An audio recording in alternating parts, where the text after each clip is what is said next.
तो चलिए शुरू करते హాయ్ हैं। ఫ్రెండ్స్. ఈరోజు నిఫ్టీ, బ్యాంక్ నిఫ్టీలో నిన్న మనం తీసుకున్న లెవెల్స్ ఎలా పనిచేసినాయో చూద్దాం ఒకసారి. 5 మినిట్స్ క్యాండిల్లో ట్రేడ్ చేస్తారు కాబట్టి ఎక్కువ మటుకు 5 మినిట్స్, 3 మినిట్స్ పెట్టుకున్నాం.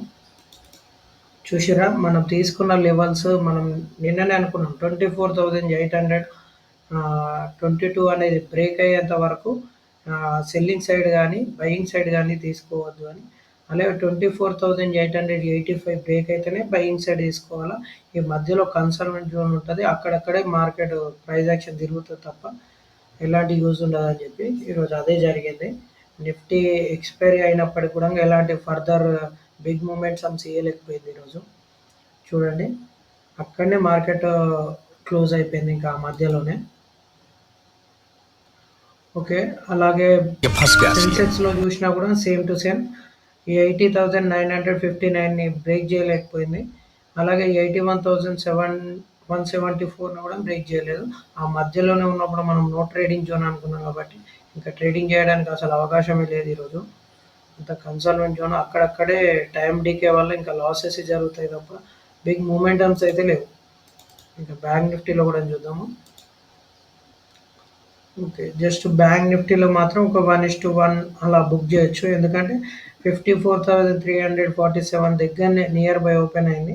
ఓపెన్ అయినప్పుడు మనము చూసుకుంటాము. ఆల్రెడీ అక్కడ ఓపెన్ అయింది అంటే సెల్లింగ్ పాయింట్ వచ్చిందంటే అక్కడ తీసుకున్నది కూడా మనకు 54,074 వరకు టార్గెట్ కాబట్టి నియర్ బై వచ్చింది. ఇందులో ఒక 1:1, 1:2 కొంచెం స్లో ప్రాఫిట్ అయినా కూడా తీసుకోవచ్చు. ఈరోజు మనం చేసుకున్న లెవెల్స్ని ఎవరు తీసుకొని ట్రేడ్ చేసారు అన్నది ఒకసారి కామెంట్లో పెట్టండి. అలాగే రేపటి కోసం లెవెల్స్ చూసుకుంటే ఇంకా చేంజ్ చేయడం ఏం అవసరం లేదు, ఎందుకంటే ఆల్రెడీ కన్సల్టెంట్ జోన్, ఇందులో చేంజ్ చేసేది ఏముండదు. బట్ మనం నిన్న అనుకున్న మిడిల్ రేంజ్ సపోర్ట్ అన్నది సపోర్ట్గా తీసుకున్నాము. 24,822ని సపోర్ట్గా తీసుకున్నాము. ఇంకా యాస్టీజ్ అలాగే ఉండని లెవెల్స్, చేంజ్ చేసేది లేదు. మనకు సెన్సెక్స్లో కూడా సేమ్ దీన్ని సపోర్ట్ చేసుకోవాలి, ఎందుకంటే ఇది 50 మినిట్స్లో పెడితే మీకు అర్థమవుతుంది. చూడండి ఒకసారి. 80,959 అనేది సపోర్ట్గా తీసుకున్నాం మనం దీన్ని. ఈరోజు మార్కెట్ అందులోనే కన్సాల్మెంట్ అయింది కాబట్టి ఒకవేళ పైకి బ్రేక్ అయితే మాత్రం బయ్యింగ్ తీసుకోవాలి, కిందికి సపోర్ట్ని బ్రేక్ చేస్తే మాత్రం సెల్లింగ్ తీసుకోవాలి.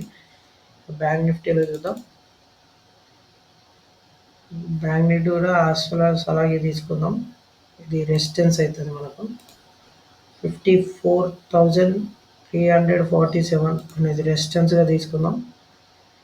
ఇంకా రేపు అందరూ చూసి ట్రేడింగ్ చేసుకోండి. అందుకని లెవెల్స్ ఖచ్చితంగా మార్కెట్లో ప్రతి లెవెల్ని గుర్తించి ఆ లెవెల్ లైన్స్ డ్రా చేసుకోవాలి. లైన్స్ డ్రా చేసుకున్నప్పుడు మనకు మంచి విజన్ ఉంటుంది, దాన్ని చూసి మాత్రమే ట్రేడింగ్ చేయాలి. ఎటు పడితే అటు మార్కెట్ ఇక పైకి పోతున్నాయి, ఒక 2-3 క్యాండిల్స్ వచ్చినాయి ఇంకా తీసుకుందాం, బయింగ్ చేద్దాం. అలాగే మళ్ళీ మార్కెట్ కింద పడుతుంది, 3 క్యాండిల్ కిందకి వచ్చేసినాయి, రెడ్ క్యాండిల్ వచ్చి సెల్ చేద్దాం అంటే ఖచ్చితంగా end of the day loss అవుతారు తప్ప ప్రాఫిట్ అయితే రాదు.